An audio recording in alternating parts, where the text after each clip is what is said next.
আদা, জিরে, পেঁয়াজ, রসুন, গরম মশলা একসাথে পেস্ট করেছি, করে ভেটকি মাছের মাথা এই যে ভেজে রেখেছি, এই দিয়ে এই তরকারি ঘন্ট হবে। এই যে ভেটকি মাছের মাথা দিয়ে দিলাম।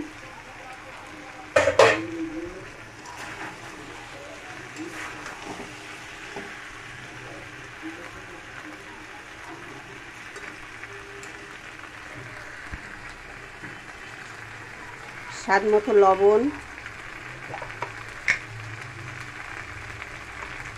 একটু হলুদ,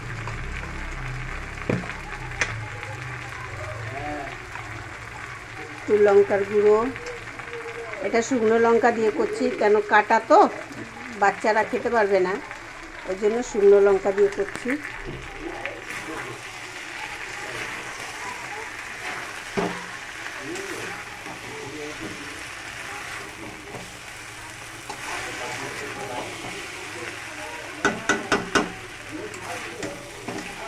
এটা মাখা মাখা হবে।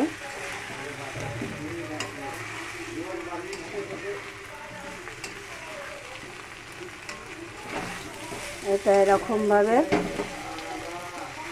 একদম কষা কষা হবে।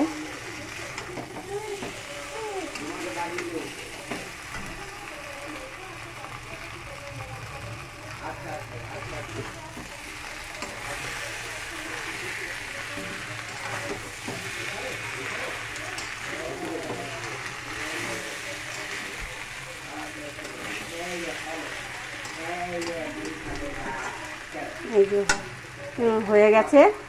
এরকম করে শুকনো শুকনো করে করলে ভাত দিয়ে খেতে খুব ভালো লাগে। আপনারা করে খেয়ে দেখুন, যদি ভালো লেগে থাকে লাইক, শেয়ার, সাবস্ক্রাইব করে দেবেন। দেখুন হয়ে গেছে।